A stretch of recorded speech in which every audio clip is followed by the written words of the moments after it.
Hello everyone, welcome back to my channel mom's boy Adrit. তো দিনটা ছিল শুক্রবার, আর দেখো আমরা সবাই রেডি হয়ে গেছি। আর তখন বাজে মোটামুটি ওই 8টা মতো। তো সোনাকে নেব না, তো ওকে আমাদের বাড়িতে রেখে তারপর আমি আর প্রণব যাচ্ছি। আর যাচ্ছি হচ্ছে ভোজবাড়িতে। তো দেখেছো আগেও আমার চ্যানেলে এই ভোজবাড়ির অনেক ভিডিও আছে, তো সেখানেই যাচ্ছি। তো ছিল হচ্ছে 4 বছরের জন্মদিন ভোজবাড়ির। তো সেই জন্য আর কি আমাদের আমি যেহেতু ওনাদের সাথে কানেক্ট আছি, তো আর ফোনপেতে যেহেতু প্রণবও আর কি বিল পেমেন্ট করে, তো ওকেও ওখান থেকে কল করেছিল। আর আমি যেহেতু হোয়াটসঅ্যাপে অ্যাড আছি, তো আমাকেও কল করেছিল, ইনভাইট করেছিল। মানে ওনাদের কাছে যাদের নাম্বার আছে সবাইকেই কল করেছে। আর যেহেতু ওনাদের পেজ আছে, পেজেও দিয়েছে। তো সেই জন্য অনেক অফার ছিল, আর কম্বো অফারও ছিল। তো সব খাবারের সাথে একটা কোয়ান্টিটিতে একটু কম, বাট সব কিছুর সাথে আর কি ফ্রি ছিল। তো সেইভাবে ওরা অ্যারেঞ্জমেন্ট করেছে। তো সেই জন্য আমরা ভাবলাম যে ঠিক আছে চলো যাওয়াই যাক, তো সব সময় তো যাই, তো আজকেও যেহেতু জন্মদিন, তো যাই ঘুরেই আসি। তো সেই জন্য আমরা চলে এসেছিলাম। তো এসে তো দেখি ভীষণ ভিড়। তো এদিকে দেখো পার্কিং জোন, এখানটায় সবসময় পার্কিং হয়, তো এখানটা দেখো খাবারের স্টল টাইপ করেছে। আর যেটা মেন, তো এখানকার স্পেসটা যেহেতু কম, অল্প লোকেও অনেক লাগছিল আর কি। মানে ওই ভেতরটাতে আর কি মানে ঢুকতে পারছিলাম না, তখন আমরা যখন এসেছি তখন ওইখানটাতে এত পরিমাণে ভিড় ছিল। তো সেই জন্য ভাবলাম যে ওইদিকে আর ভিড়ের মধ্যে যাব না, যেহেতু ছেলেকেও রেখে এসেছি। আর সেই জন্য ভাবলাম যে আর ওখানে গেলে মোটামুটি অনেকক্ষণ খাবারের জন্য ওয়েট করতে হচ্ছে। আর ভীষণ ভিড় যেহেতু, একটা টেবিলে অনেকজন, মানে হয়তো আমরা বসলাম কিংবা অন্য কোথা থেকে আর কয়েকজন বসলো। তো এইভাবে আর কি বসাচ্ছিল। তো আমরা ভাবলাম যে ঠিক আছে চলো, অত ঝামেলার মধ্যে যাওয়ার দরকার নেই, আর ওই আধ ঘন্টা মতো ওয়েটও করতে পারবো না। তো এখান থেকে আর কি আমরা বসে পড়ি।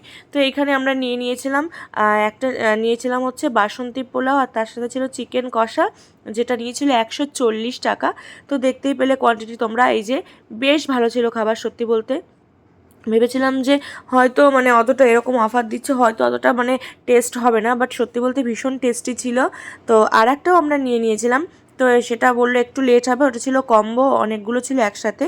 তো দেখো তোমরা, এটা খাওয়ার পরে যে চলেও এসছে, এটা খাওয়ার আর কি ভিডিও করবো সেটা আর করা হয়নি। তো এখানে ছিল হচ্ছে এগ রাইস আর এগ নুডলস, আর ছিল চিলি চিকেন, দুটো ফিশ বল, চিকেন ফিঙ্গার ছিল, আর হচ্ছে কোরিয়ান চিকেন ছিল। তো এটা ছিল হয়তো 199 টাকা কি 89 টাকা সামথিং কিছু। তো তারপর ওখান থেকে খাওয়া দাওয়া করে এই দেখো একটু ভাবলাম যে ভেতরের কীরকম কী ডেকোরেশন করেছি একটু ঘুরে আসি আর তোমাদের সাথে একটু শেয়ার করি। তো দেখো এই যে আমরা যখন এসেছি, এখানে কিন্তু ভীষণ ভিড় ছিল, মানে দাঁড়ানোর জায়গা ছিল না। ওপরেও তেমন, ওপরে আর যাইনি, যেহেতু এখানে মানে লেট হবে বলে সেই জন্য আমরা এখানে নিইনি। ওখানে বেশ আরামসে টুলের ওপর নিয়ে আমরা বসে আর কি খেয়ে নিয়েছিলাম। পাশে বসার জায়গা ছিল, কিন্তু সেখানেও ভিড় ছিল বলে আমরা আর ওখানের জন্যও ওয়েট করিনি। তো দেখো এইদিকে আমি চলে এসেছিলাম গাছ নিতে, কারণ সবাইকে একটা করে গাছ দিচ্ছে। প্রণব বলছে তুমি গাছ নিয়ে কী করবে, তুমি তো বাড়ির কাছেই জল দিতে পারো না। তো যাই হোক, আমি বললাম যে না আমি একটা গাছ নেবো। দেখো তো উনি খুঁজে খুঁজে নিয়ে এসছে একটা, বলছে এই একটাই আছে, ডালপালা যার নেই। তো তারপরে যাই হোক মন খারাপ হচ্ছিলো, তো তারপর দেখো এই গাছটা দিয়েছে। কী গাছ আমি জানি না, তোমরা যদি কেউ জানো আমার কিন্তু অবশ্যই কমেন্ট করে জানিও। তো দেখো এই গাছটা নিয়ে এবার বেরোবো। তো দেখো বেশ সুন্দর কিন্তু ডেকোরেশন করেছে, আর এখানে এত মানে একটা আলো দিয়েছিল না, এত পাওয়ারফুল, যার জন্য ছবিটাও অতটা ভালো আসেনি, ফেটে ফেটে যাচ্ছিল। তো সেই জন্য সেরকম কোনো ক্লিয়ার ছবি তুলতে পারিনি, মোটামুটি দু একটা তুলেছি। তো তারপর দেখো আমাদের যেহেতু সব কাজ এদিকে কমপ্লিট হয়ে গেছে, খাওয়া দাওয়া পেমেন্ট করা এদিকে ঘোরা সব কিছু কমপ্লিট। তো এবার বললাম চলো তাহলে বাড়ির দিকে যাওয়া যাক।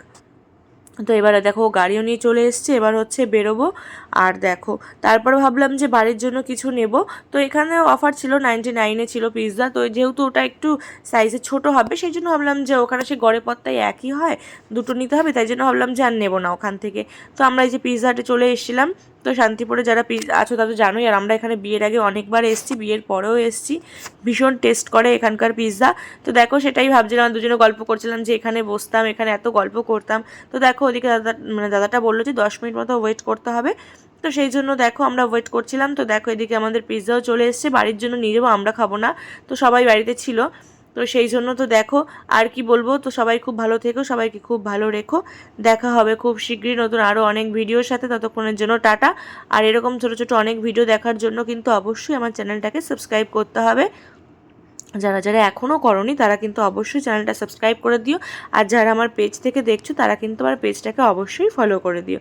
তো ঠিক আছে গাইজ, ভালো থেকো সবাই, টাটা।